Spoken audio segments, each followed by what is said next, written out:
মুখ ভেঙে দেবো আগামী দিন। শুধু সময়ের অপেক্ষা। গণতন্ত্র প্রক্রিয়ায় ভাঙড়ে লড়াই হবে। ভাঙড়ের মানুষকে খুন করছো, এই একটা কথা উঠেছে না, ম্যালেরিয়ার বিরুদ্ধে মশা আন্দোলন করছে। আমি তখন কেসের কারণে বাইরে ছিলাম। কুকুর যদি তোমাকে কামড়ায়, তুমি কুকুরকে কামড়াতে পারবে? কামড়াতে পারো, তাহলে কুকুরকে কি করতে হবে? লাঠি পেটা করতে হবে। আগামী দিনে আমরা লাঠি পেটা করব। আজ আমাদের মসজিদ, আমাদের মাদ্রাসা, আমাদের কবরস্থান আজকে হরণ করছে। আর এই বাংলার মুখ্যমন্ত্রী নির্লজ্জ বেহা, ওর বাপ রাজিত্ব করবে, ওনার বাপ আন্দোলন করবে। ওর বাপ তো চটি চাটছে, ওনার বাপ তো চটি চাটছে, ওনার বাপ আন্দোলন করবে। দীর্ঘ 5 মাস অতিবাহিত হওয়ার পরে ভাঙড় বিধানসভার একাধিক যারা আইএসএফ এর সাহসী নেতা তারা রীতিমতো জামিন পেলেন এবং জামিন পাওয়ার সাথে সাথে সেই সব আইএসএফ নেতাকর্মীরা সরাসরি বাড়িতে ফিরলেন। এবং আজকে ঠিক ভাঙড় বিধানসভার একজন আইএসএফ এর দক্ষতা নেতা এবং সাহসী নেতা বলা যেতে পারে একেবারে ওহিদুল ইসলাম, তার নেতৃত্বে বেশ কিছু সমর্থক কর্মীদেরকে জোগাড় করে ঠিক ভাঙড় বিধানসভা কাঠালিয়া চৌরাস্তার মোড়ে একটা প্রতিবাদ মিছিল করলেন এবং সেখান থেকে মিষ্টি বিতরণ করলেন, কেউ ফুলের মালা দিয়ে সম্বর্ধনা করছেন। কি হয়েছিল না হয়েছিল এই টোটাল ঘটনা আমরা শুনবো বিস্তারিত। তিনি কি বলছেন, তার কি বক্তব্য শোনাবো আপনাদের। দেখো, সর্বপ্রথমে একটা কথা বলি, বাংলায় যে বিজেপি দল চলছে, বাংলায় গোটা বাংলা জুড়ে, গোটা ভারতবর্ষ জুড়ে যে বিজেপি নামক দল এবং তৃণমূল নামক দল, আমরা লড়াই করছি ওয়াকফ সম্পত্তি নিয়ে, আমাদের মসজিদ মাদ্রাসা নিয়ে আমরা লড়াই করছি। আমাদের মসজিদ মাদ্রাসা চলে যাবে, আমার বাবার সম্পত্তি চলে যাবে, আর আমরা চুপ হয়ে থাকবো? আমরা ছেড়ে কথা বলবো? এই আন্দোলন করতে গিয়ে আজকের মুসলমানদেরকে বাঁচানোর জন্য, আজকের মুসলমানদের মসজিদ মাদ্রাসা কবরস্থান বাঁচানোর জন্য আজকে আমরা আন্দোলন করতে গিয়ে দীর্ঘ 5 মাস আমাদেরকে কেস দিয়ে, মিথ্যা কেসে আমাদেরকে দিয়ে রেখেছে এই শাসক দল। এই শাসক দল একের পর এক অরাজকতা চালিয়ে যাচ্ছে। আজকে বাংলা মুখ্যমন্ত্রী তিনি কিভাবে বলে যে তোমরা দিল্লি গিয়ে আন্দোলন করো? বাংলায় যখন 100 দিনের কাজের টাকা দিচ্ছে না, তখন এই দিদি কি করছে? বাংলায় এসে আন্দোলন করছে। তাহলে কি করে বলে এই সওগাত মোল্লারা, এই বাংলার মুখ্যমন্ত্রী, এই অভিষেক ব্যানার্জিরা, এরা বলে তোমরা দিল্লি গিয়ে আন্দোলন করো? এই কথা বলে কি করে? আর কিছু চটিচাটা এই তৃণমূলের দালাল আছে, এই দালালরাই আজকে এইসব সব কিছু করছে এবং আজকের ভাঙড়ে অরাজকতা চালিয়ে যাচ্ছে সম্পূর্ণ তৃণমূল সরকার। এখানে গুন্ডা দিয়ে, এখানে মোস্তান দিয়ে, এখানে ভাঙড়ের মানুষদেরকে অধিকার ছিনিয়ে নিচ্ছে, হরণ করছে, ভাঙড়ের মানুষকে খুন করছে, ভাঙড়ের মানুষকে ঘর ভাঙছে, ভাঙড়ের মানুষকে মিথ্যা মিথ্যা কে জেলে দিয়ে আটকে রেখেছে। এখনও আমার অনেক ভাইয়েরা জেলে দিয়ে আটকে রেখেছে এই ভাঙড়ের কিছু তৃণমূলের মোস্তান, কিছু নেতারা এবং আর একটা শয়তান মোল্লা নামক দলে একটা ক্যানিং পূর্বের বিধায়ক আছে, তিনি আজকে ভাঙড়ের যত নষ্টের গোড়া এই সওগাত মোল্লা। আপনি জামিন পাওয়ার সাথে সাথে একেবারে ঠিক ভাঙড় বিধানসভা কাঠালিয়াতে কিছু কর্মী সমর্থকদের নিয়ে একটা মিছিল বার করেছিলেন, সেখানে একাধিক মানুষ সমর্থক আপনাকে ফুলের মালা দিয়েছিল, কোথাও বা মিষ্টি বিতরণ।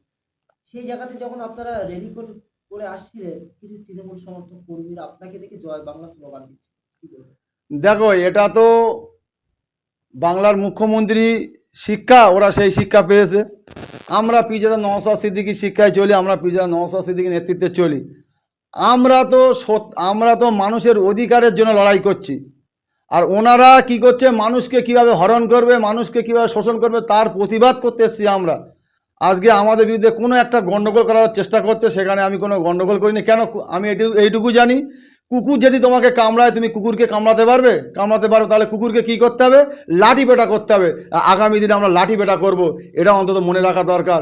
কেন? আমরা গণতন্ত্রের পক্ষে, আমরা গণতন্ত্র হরণ করতে আসিনি, আমরা ন্যায় নীতি মেনে চলি এবং আমরা ভাঙড়ের মানুষকে বাঁচাতে এসেছি। এবং এই ভাঙড়ের মানুষকে অধিকার পাইয়ে দেওয়ার জন্য যদি মহিদুল ইসলামের মরণও হয়ে যায়, তাও মহিদুল ইসলাম দ্বিধাবোধ করবে না আগামী দিন। কোথাও কি ভয় কাজ করছে না মনের ভিতরে? দেখো, আমি মহিদুল ইসলাম কোনো ভয় করিনি, কেন? আমি ন্যায়ের জন্য লড়ছি।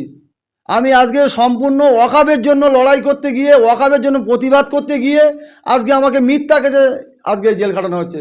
আজ আমাদের মসজিদ, আমাদের মাদ্রাসা, আমাদের কবরস্থান আজকে হরণ করছে। আর এই বাংলার মুখ্যমন্ত্রী নির্লজ্জ বেহা বলছে দিল্লিকে আন্দোলন করো। কেন? কেন দিল্লিকে আমরা আন্দোলন করব? কিসের জন্য আমরা দিল্লিকে আন্দোলন করব? আজকে বাংলার মুখ্যমন্ত্রী এই লক্ষ্মীর ভাণ্ডার দিয়ে আর এই 1000 টাকা দিয়ে আজকে ভাঙড়ের মানুষকে, আজকের বাংলার মানুষকে ভুল বুঝিয়ে রাখছে। আমরা কর্মসংস্থান চাই, আমরা শিক্ষা চাই, আমরা কারো ভিক্ষা চাই না, আমরা কোনো ভিক্ষার অধীনে যাব না। আমরা বারবার বলে এসেছি, আমরা ভাগাভাগি করতে আসি না, আমরা ভাগিদারি করতে এসেছি। ওয়াকফ নিয়ে বিভিন্ন সম্প্রদায়ের মানুষ আন্দোলন করছেন, অস্বস্তি থেকে আন্দোলন করছে, রিসেন্ট বেশ কিছুদিন আগে ভাঙড় বিধানসভা তৃণমূল কংগ্রেসের এক নেতা তিনি বলছেন নওশাদ সিদ্দিকীর ওয়াকআপ নিয়ে আন্দোলন করার অধিকার নেই। নওশাদ কেন আন্দোলন করবে? না না, এটা এটা নওশাদ করবে না, সারা পশ্চিমবাংলায় সাধারণ মানুষের জন্য নওশাদ ভাই করবে না। ওর ওর বাপ রাজত্ব করবে, ওনার বাপ আন্দোলন করবে। ওর বাপ তো চটি চাটছে, ওনার বাপ তো চটি চাটছে, ওনার বাপ আন্দোলন করবে। মুখ ভেঙে দেবো আগামী দিন। শুধু সময়ের অপেক্ষা। গণতন্ত্র প্রক্রিয়ায় ভাঙড়ে লড়াই হবে। ভাঙড়ের মানুষকে খুন করছো, এই একটা কথা উঠেছে না, ম্যালেরিয়ার বিরুদ্ধে মশা আন্দোলন করছে। আমি তখন কেসের কারণে বাইরে ছিলাম, নইলে ভাঙড়ের মাটিতে যদি আমরা থাকতাম আমরা বুঝিয়ে দিতাম। আজকে আমাদের অনেক ছেলেকে তোমরা মিথ্যা কেসে দিয়েছো, অনেক ছেলেকে ঘর ভেঙেছো, অনেক ছেলেকে মিথ্যা কেসে এখনো জেল খাচ্ছে আমার ভাইরা। এর জবাব কিন্তু ভাঙড়ের মানুষ দেবে আগামী দিন। গণতন্ত্র প্রক্রিয়া তৈরি থেকো, শুধু সময়ের অপেক্ষা। আমরা শুধু চুপ আছি, ভেবো না, ভেবো না, ধৈর্য ধরছি আমরা। আগামী দিন লড়াই হবে। তবে হ্যাঁ, এই ভাঙড়ের মাটি, এই ভাঙড়ের মাটিটা হলো সব থেকে আইএসএফের শক্ত ঘাঁটি। আগামী দিন আমরা 2026-এ তৃণমূল নামক দলটাকে আমরা মুছে দেবো। এবং আগামী দিনে এই যে তৃণমূলের জঘন্য কাজ, আজকে চিন্তা করে দেখুন না, তৃণমূলের দলটা কোন চোটটা নেই। কোনো আমার একটা ভাই বলছিল যে পায়খানা গন্ধ বলে খায় না, আর লোহা শক্ত বলে এরা খায় না, তো সব খেয়ে নিত। আজকে আমার ভাইজান একটা বলেছে যে পাঁচিলের হাইট কমাতে হবে, আমাদের দাবি মানতে হবে। আজকে দেখলাম আপনি ঠিক 5 মাস পরে যখন বাড়িতে আসলেন, ঠিক ভাঙড়ে একটা ঐতিহাসিক দিন আমরা দেখতে পেলাম, যেভাবে কর্মীদের সাড়া আপনাকে ঘিরে। দেখো, ভাঙড়ের মানুষ 2021 সাল থেকে যেভাবে একটা আতঙ্কের মধ্যে আসে, 2021 সালের পর থেকে বাংলার ভাঙড়ের মানুষ শান্তি চায়, ভাঙড়ের মানুষ অশান্তি চায় না। এই ভাঙড়ের মানুষকে 2023 সালে পঞ্চায়েত নির্বাচন কেন্দ্র করে আজকে কিভাবে অরাজকতা চালিয়েছে, রোলার একের পর এক একটা রোলার চালিয়েছে। আজকে আমি নিজে একটা পঞ্চায়েত সমিতির মেম্বার, আজকে আমার উপরে রোলার চালিয়েছে। একাধবার না, একাধিকবার আমি জেল খেটে এসেছি। তবে শাক দিয়ে কোনোদিন মাছ ঢাকা যায় না, এটা ভাঙড়ের মানুষ ইঞ্চিতে ইঞ্চিতে বুঝিয়ে দেবে। আর এই ভাঙড়ের মানুষ, আমি আবার বলবো, ভাঙড়ের মানুষ শান্তিপ্রিয় মানুষ, ভাঙড়ের মানুষ শান্তি চায়। ভাঙড়ের মানুষ অশান্তি কোনোদিনই চায়নি, আজও চাবে না। তবে এই ম্যালেরিয়ার বিরুদ্ধে যে মশা আন্দোলন করছে, এই ধরনের কাজ আগামী দিন আমরা এই ভাঙড়ে রাখবো না। ভাঙড়ের জমিন আমরা কোনো অরাজকতা চালাতে দেবো না কাউকে। কোনো মায়ের লাল যদি থাকে, আজকে আমরা বাড়ি চলে এসেছি, জামিন দিয়ে আমরা বাড়ি চলে এসেছি।